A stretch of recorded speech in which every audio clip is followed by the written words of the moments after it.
So thank you for actually coming, taking time out of your evening. I really appreciate that you are attending the session. Some people will be trickling in, but I want to go ahead and get started and be respectful of your time.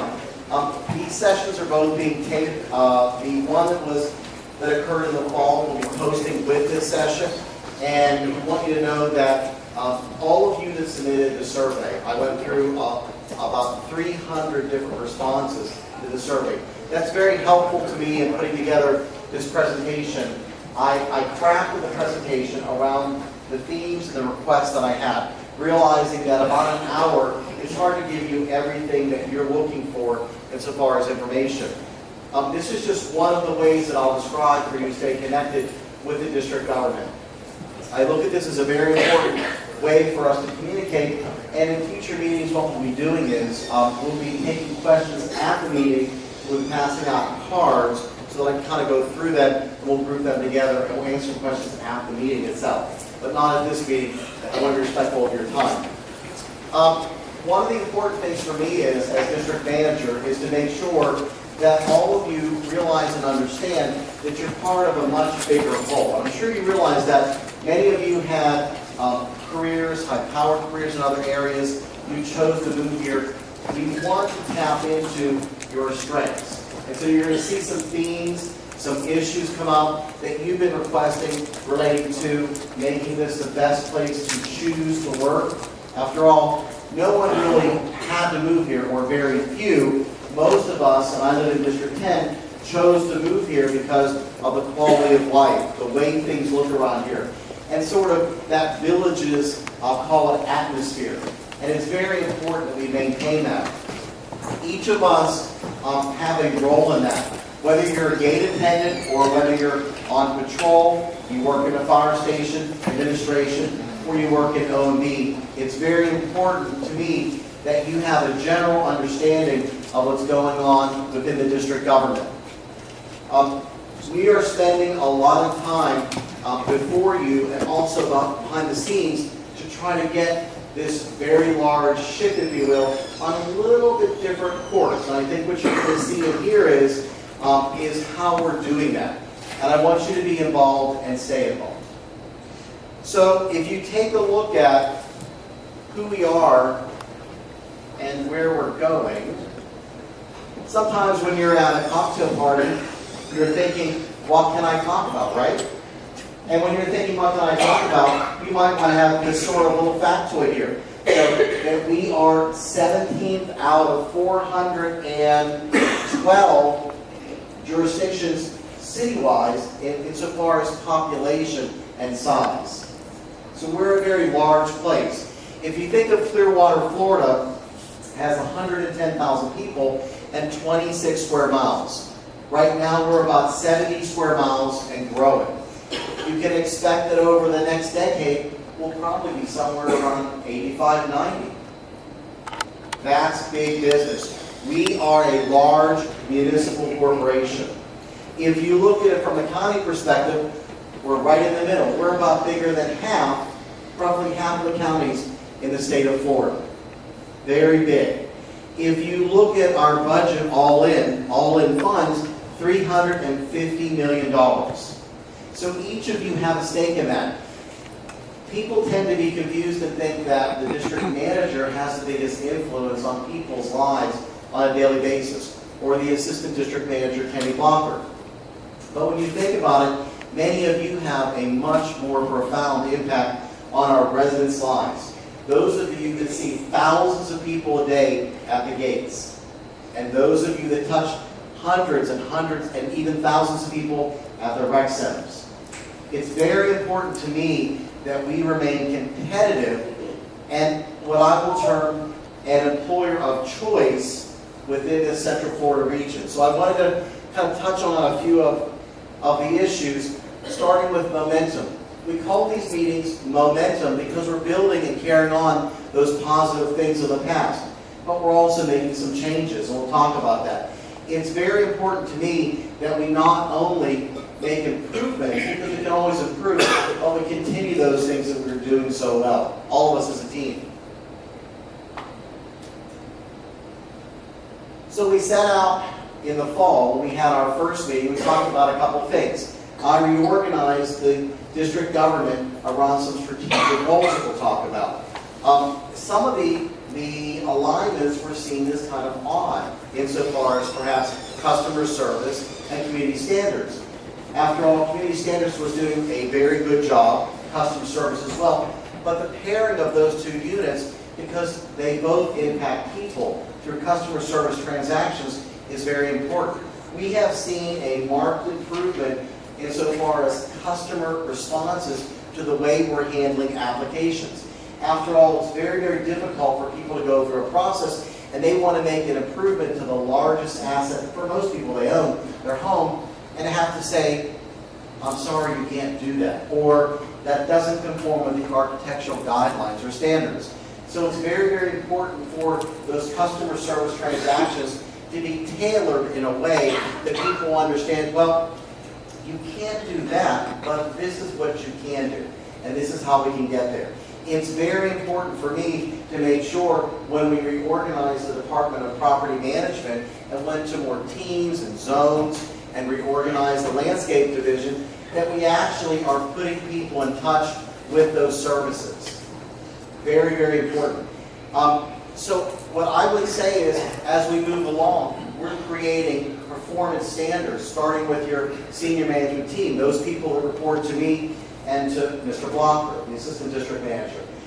Without performance goals and performance measures, we actually don't know if we're achieving our goals. And as we work through, as you'll see, our strategic plan, it's very important to be able to measure when we achieve those goals set out in our strategic plan. In subsequent years, what you'll see is the development of performance goals will trickle down, if you will, to the managers and the superintendents.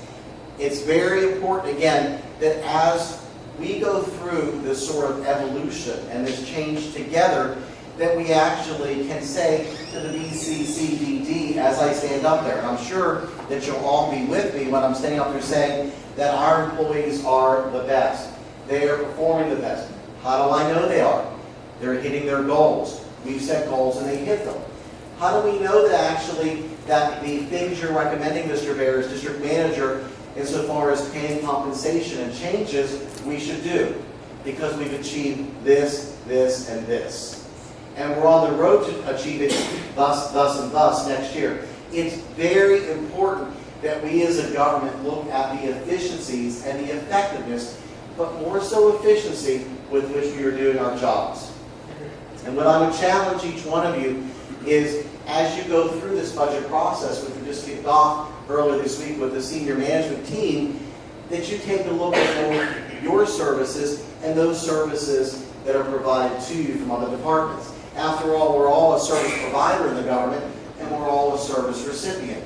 So you may be an internal customer to Parks and Recreation and Parks, or Department of Property Management, or customer service, or community standards.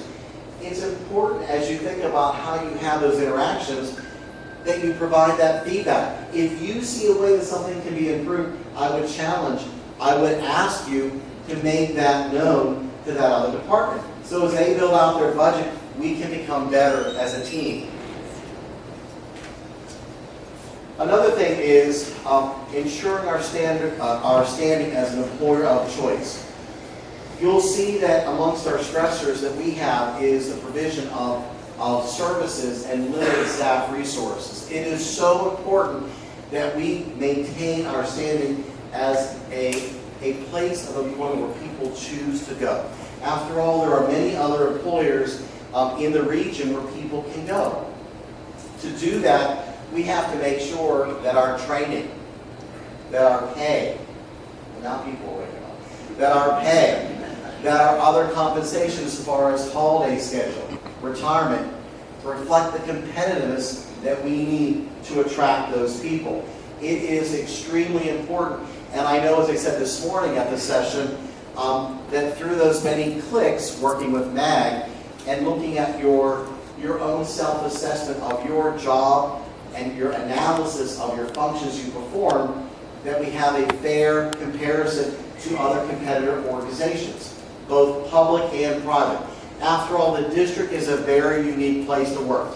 We have functions that traditional local governments and county governments do not have. But we have many functions like firefighting and property management, insofar as public service, are typical across local governments. So, and I was cautioned by Deb and others to be very careful. Although the comp and pay study is going to be rolled out, and I want it to be very transparent, and also I want it to be something that we can enact, because I've received a lot of feedback on that. What you said to me is the prior study that was rolled out wasn't as transparent as you would have liked. It wasn't as far-reaching as you would have liked, insofar as making us a competitive organization to work for. So in looking at that, I want to come forward with a plan that we're able to fund. So when you listen to this presentation, hopefully you're thinking, I'm in community standards, and how does this change in fleet actually affect me? Listen for that insofar as the savings, because the way that we address our equity in pay and our compensation and other needs insofar as training and systems analysis that we'll talk about will largely come through efficiencies. We have to make sure that we are optimizing what we do and providing that best benefit for the dollar. Sumter County, as one of the comparative jurisdictions, has had tax rollbacks over the last 14 years. Now, looking at the needs that they have insofar as roadway systems like Morris and Buena Vista and some of their facility upgrades, they may or may not be able to do that this coming year. But as a jurisdiction that hires from that same pool of people and uses those same contractors, how can we make ourselves a place of choice to work? So let's go through that. First of all, we talked about the comp and pay study. The comp and pay study is very important, and we're looking at it just not as your pay, but also the cost of your benefits. We're looking at it as the investment in your future, your retirement. We're looking at it as your training and your holidays. So that will be rolled out in this April, early May timeframe, and we want to have a series of focus groups so you all have a chance to review and discuss it. And I want to get your input. Right, Deb? Oh, Deb looks a little nervous now. Okay. It'll all be good. Training. Training is very important. We have a large organization, about 1,250 people. Technical training is important as technology changes. Whether you're in the community watch area, which a lot of training is going on that we'll discuss relating to safety and carpet and customer service. Whether you're in property management, you're getting technical training about plans review, stormwater management best practices, work zone traffic control. You're in the fire department, you're getting technical training that you need to do your job. You need to make sure that you're communicating with your supervisor, and your supervisor, manager, director are looking at what your needs are. If that isn't happening, then we need to know about that, whether it's myself, your director, your manager. We need to make sure that we're providing the training opportunities for everyone. This morning I mentioned that in some of the new parts of Carrie Duckett's role, she is becoming engaged in a communicators association across the state. It's very important for us to be transparent and to have everyone understand what we are trying to do to have good communication. And as our, if you will, pseudo PIO, Public Information Officer, she has taken on that additional role, availing herself of that training. American Public Works Association, a big proponent of that because it provides training for property management, facilities management, public services, roadway management. So training is very important in this budget. I focused a lot in the early hours of the morning riding around to different gate attendants. The gate attendants and community watch are very critical to what we do. And for most people, they are the first line of greeting that they encounter. Now, recreation parks as well, but the gate attendants, typically, most people drive within the villages. And you may encounter your gate attendant 3, 4, 5, 8 times a day. It's critical that those people that live here, that have chosen to live here, have that customer service greeting that they're normal and accustomed to receiving. We have worked, Chief and I, in a number of things, looking at the shift requests that Community Watch has, and so far as dispatch, going to 12-hour shifts and starting that in December. That was something that came as a suggestion from employees. It was easy and no cost to implement. We're looking at also lead worker status and lead worker pay insofar as Community Watch. Another issue that came up from Chief Kane and Chief Wolf, and they've shown the leadership to bring that forward, even as we go through the comp and pay study. Very, very important. And I know Chief has enjoyed these early morning, 2 a.m., 3 a.m., 4 a.m. We went out and visited all those gates that are open 24/7. But it was important to both of us to make sure that we had that one-on-one dialogue.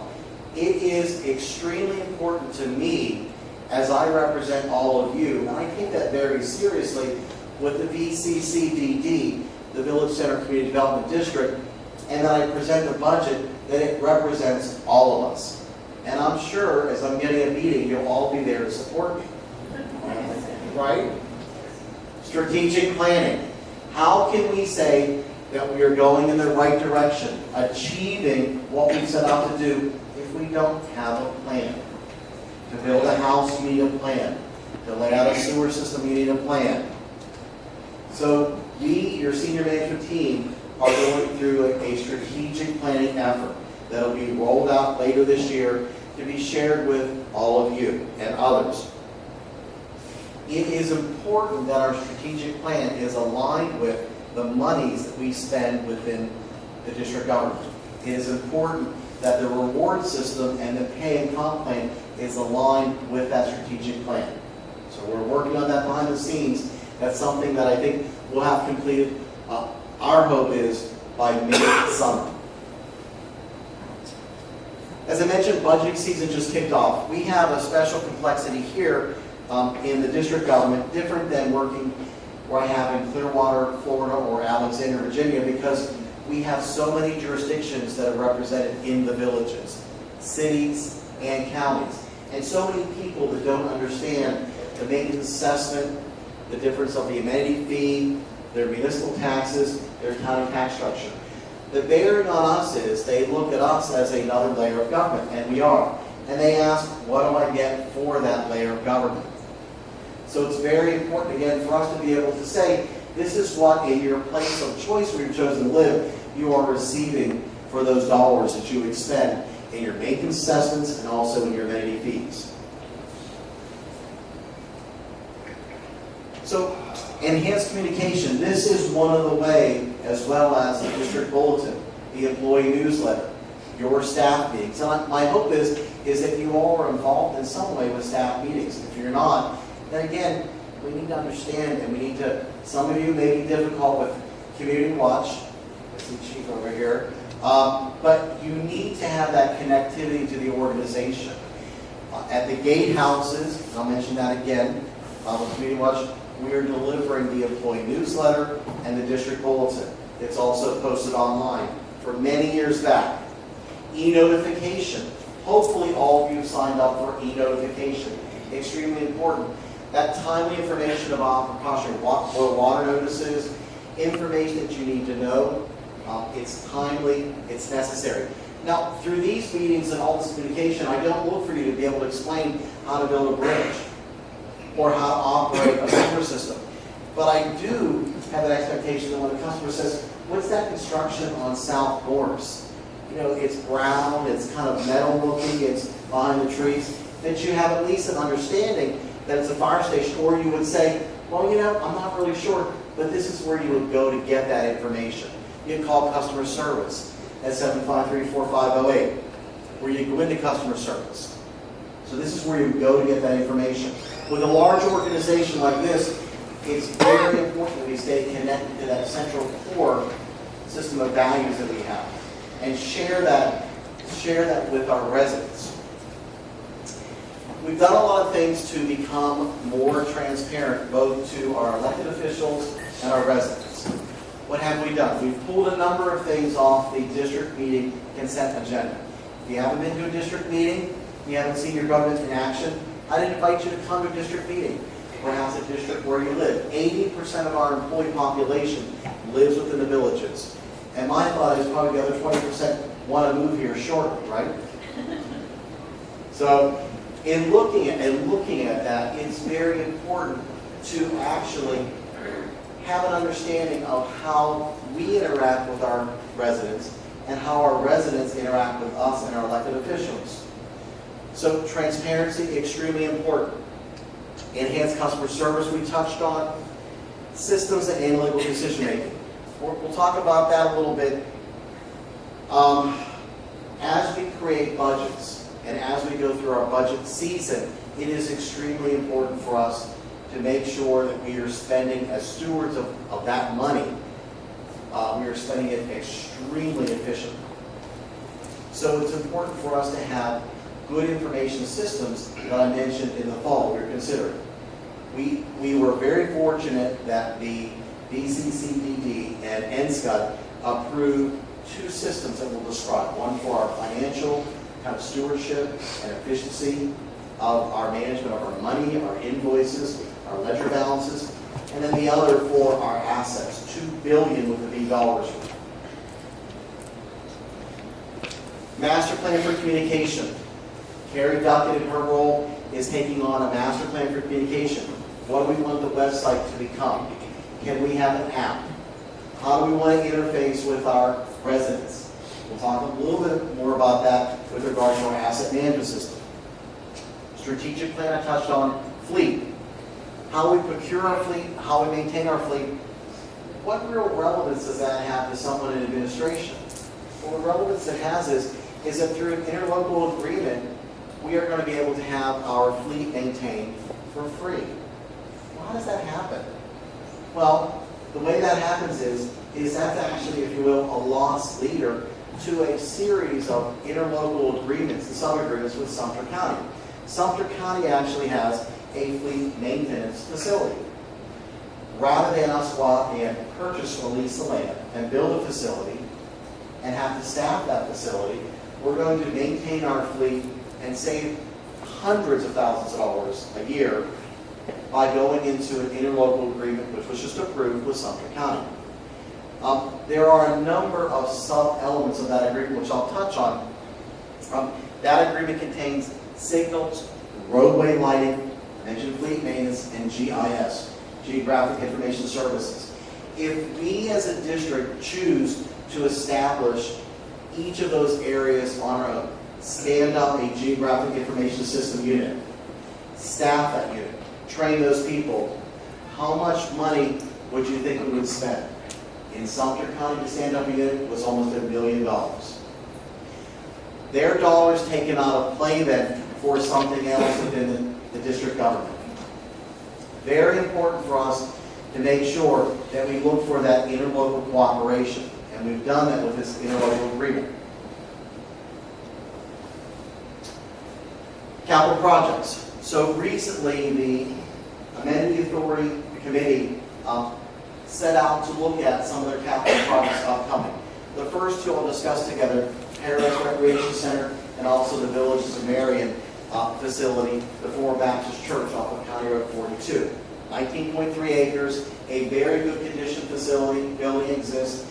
And the discussion was, we need to actually take on a re-examination and possible rebuild of Paradise, as well as looking at what we're going to do with the facility that we acquired off County Road 42.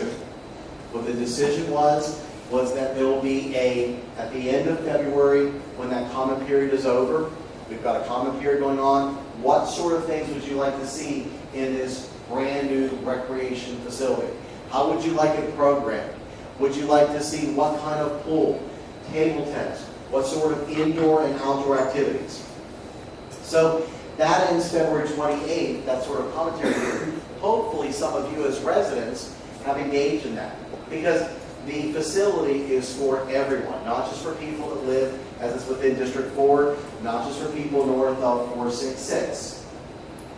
So in looking at that, the discussion was, well, that's going to cost us somewhere on the order of $5, $6, $7 million. We also have a need over there at Paradise for those 3 buildings, 1 block, bar and joist, the traditional construction, and the other 2 more modular, all hooked together, 37,000 square feet. What the committee decided was, again, we're going to go forward with the Villages of Marion. We're going to hold off on Paradise, rebuilding that. The reason is you can't take that much square footage out of our programmable system for recreation without having a profound and major impact on our customer bases. By building the Villages of Marion, we'll be adding between 9 and 15,000 square feet as we then remove afterward Paradise for a reconstruction, a major reconstruction, well over $10 million. So it's a couple of major capital projects. Hard Fire Station. Well, until last night, we were all ready to go and add another bay for a ladder truck for our response, to keep our response time at 4 minutes. But we had a sprinkler line major rupture over part of the bay area. So we'll be examining how we can fix that. But that expansion of that facility, a couple $1 million roughly, is something to keep our public safety at a response time of 4 minutes. To make sure, as a system, which you look at as far as response time, that we're still achieving that goal of 4 minutes. As you head south, as I mentioned earlier, that brown building, that fire station back in the trees, is being built to service that Fenny Southern Oaks area.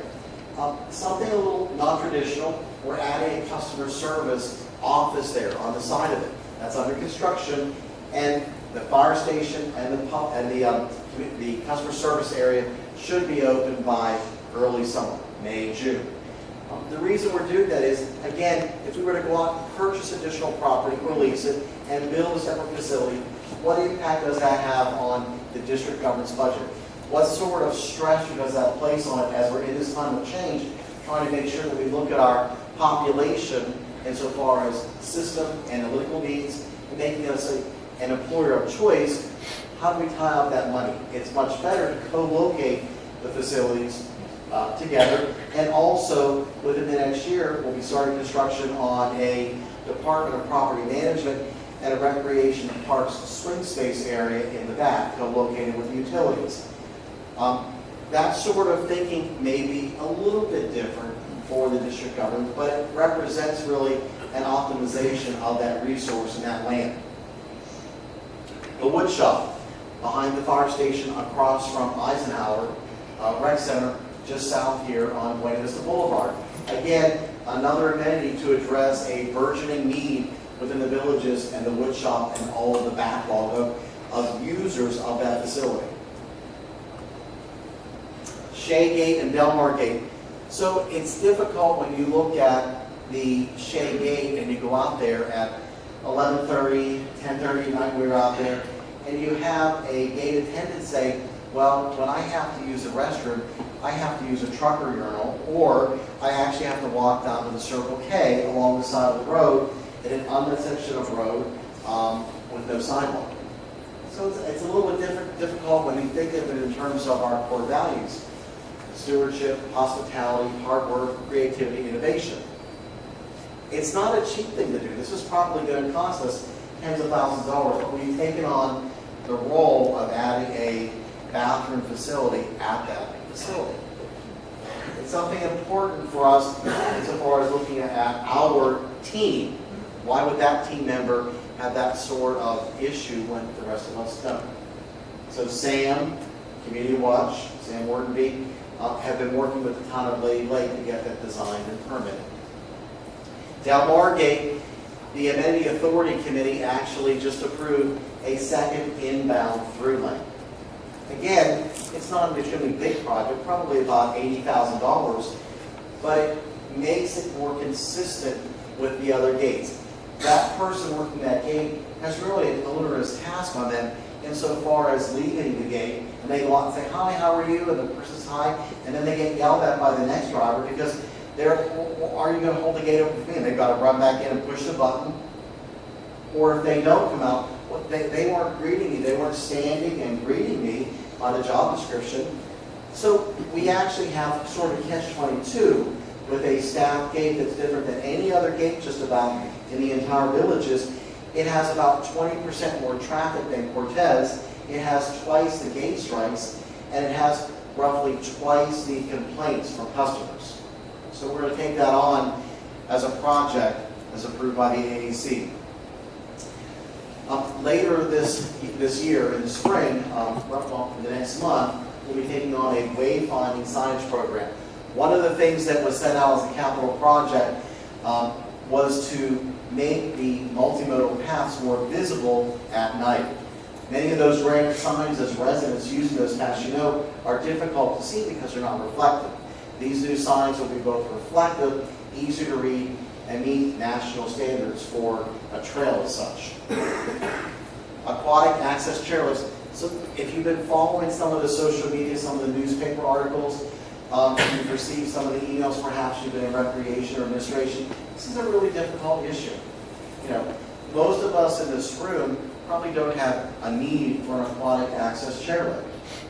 But when you're at a pool and you have a need for one, you can't use the pool unless there is one. Now, the cost is the cost. You know, there's been a big discussion insofar as, well, they're $10,000 a piece. They're expensive. They're expensive. And so is that ADA ramp with the railing outside. You can't measure on the number of people that use it because, you know, again, we're talking about accessibility and inclusiveness living in the villages. And as such, even though we're an ADA compliant community with regard to the way we handle our pools in a regional basis, we actually have people that one by one come to the podium and say, I live in the village of Largo. I would like an ADA access chair lift for my pool. All of my relatives, my friends go to this pool, but I go over to Colony. And they get up, and they may have a visible affliction, and they have to go through that in a very public way in front of an elected body of people. So really, they've never turned down the request, the AAC, for a chair, and neither has the PWAC. So it's really not, we're not going to do it, it's really the timing. Are we going to do it now, or are we going to kind of do it upon request? What the AAC decided to do on Wednesday was to do the 8 remaining chairlifts at one time. So that was a difficult decision, but it's something that did happen. Again, these are issues that you all are asking me. Why are we putting in chairlifts? What does it cost? Who makes the decision? The two systems that we talked about with regard to systems analysis and decision making. The first is BS&A. BS&A is a financial system. To many of you in the room, it won't have a lot of meaning. But to those in budget and finance and administration, it will have a lot of meaning. It reduces the amount of paperwork that we have to do. It reduces human error. It allows us to have real-time, if you will, accountability of our different funds. So it's something that when you have, you know, all-in budget of $350 million, it's very, very important. It doesn't come cheaply, but when you're getting off of the 1980s green screens with the dots going across, where's Donna? Where's Donna out there? Where's Donna? Oh, there she is. With our green screens. You know, I mean, it is 1980s technology that we're using to manage a 2019 $2 billion worth of infrastructure and a very large municipal government. Asset management. Again, $2 billion I mentioned, but we're doing on Excel spreadsheets. Excel spreadsheets aren't bad, but if you have efficiencies, then you're great, you're golden. You're modifying it every year by a CPI or some factor thereof, and you're increasing that line item by that amount. If you have inefficiencies, you're also increasing those every year by 3% or that factor thereof. So what this will allow us to do from everything, it's a platform that is GIS-based. It will allow us to have all that information and data that is intrinsically associated with that asset. It could be this rec center here. All the information relating to the HVAC mains, the type of filters, the electrical system, the roofing system, customer complaints, risk management, slip and fall, and compare that to, let's say, a similar floor plate over at Seabreeze, and say, why is the energy used here as compared over there? There's a difference here. Why are there more slip and falls at Seabreeze than another comparator recreation center? It will allow, rather than having Art Graham go out and actually look for a bush, tree, shrub that has been hit on Odell, we don't know which end because it's a loop, and driving around, it's in Sumter County's right of way, it will allow us to actually have a marker right there, individual address for that landscape layer. And when a resident sees something, they can actually take a picture and send it into the access portal. It is that finite, that quick, and it really saves on staff resources because we're not sending multiple people out to try to find, locate, and perhaps both respond to the same issue. So just a huge issue with budgeting, reporting, resident engagement, all of it. So some trending issues. One of the issues was, as we get bigger, how are we going to manage the government? Right now we're 13 numbered districts. So one of the things that we're looking at is, and this was discussed about a half dozen years ago, can we actually in some way look at some sort of combination of some of the districts? It would certainly be a lot better insofar as economy of scale and management. It would also be much better insofar as use of staff time. So very important. Can we actually look at that, and how do we address the growth in the villages? Contractual labor shortage. One of the things that we have as we're in Central Florida is we're competing with all the construction that's going on. There are only so many laborers in different fields to go around. Trade fields, landscaping. So we're trying to look at new and different creative ways to pull in some additional resources, whether it be for janitorial, landscaping, trying to broaden, if you will, our pool of resources. So that's a big issue. Postal and pool facilities. That's probably one of the most visited locations throughout the district are the individual postal and pool facilities.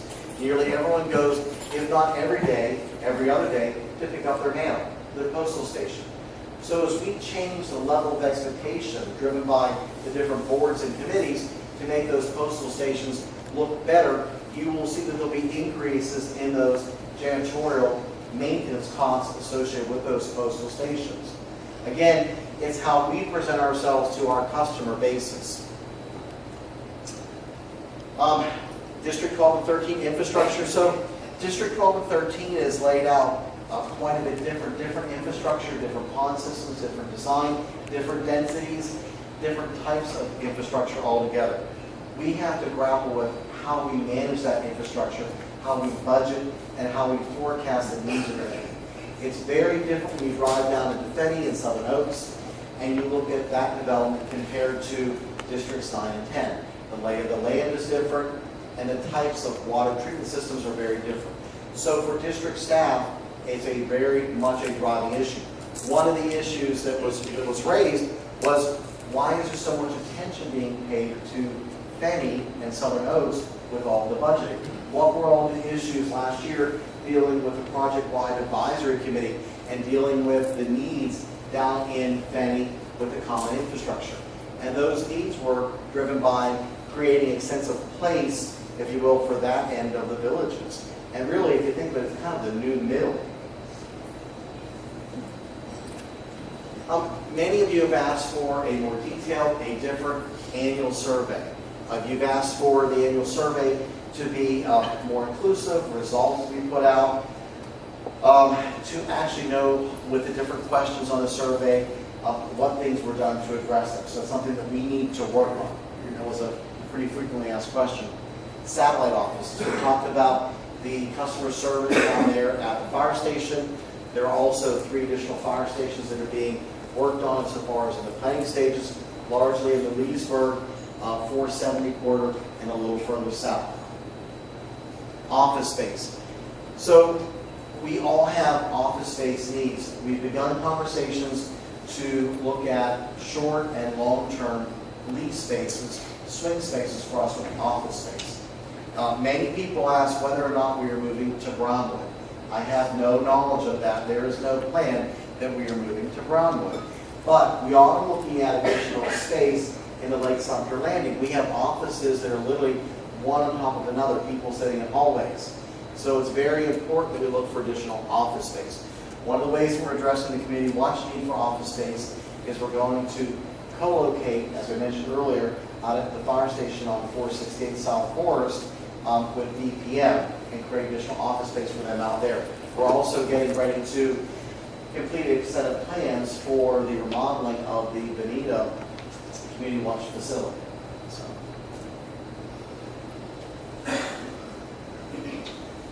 So here's what I would ask of you as part of this team, an important part.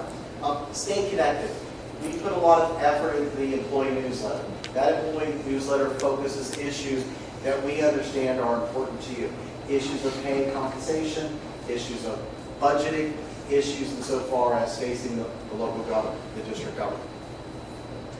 We're going to continue these quarterly briefings. As I mentioned, we're going to have a little different format next time we'll talk about as a more interactive session. We're also setting up in April, which I know that my senior staff is very excited about. We're setting up an April briefing for all the district board supervisors and the board directors of the utility. It's very important that they have frequent updates as to these happenings within the district government, both programs, platforms, and also policy initiatives. There's a cadre of things up here that you can actually plug into to learn what's going on. It is so important for you to do your job well, whether you're in DPM or community watch or fire. It's not just your specific job, but to stay connected and be able to go ahead and address those issues when you are faced with a multitude of questions, or at least direct someone to where they can get the answer. The Resident Academy is an excellent way for our employees to get a better understanding of how their government works and what all of their team partners do. So I recommend that if you haven't been through that, that you speak with your supervisor, your manager, your director, and please go through that. So again, we want to hear from you. We'll be putting out another survey. I'm trying to use the information from those surveys to craft this, to give you highlights on the capital projects, the programs, where we are with things that are important to you. And our next meeting will be at the Rohan Regional Rec Center on June 27th. Thank you so much and have a good evening. And thank you again.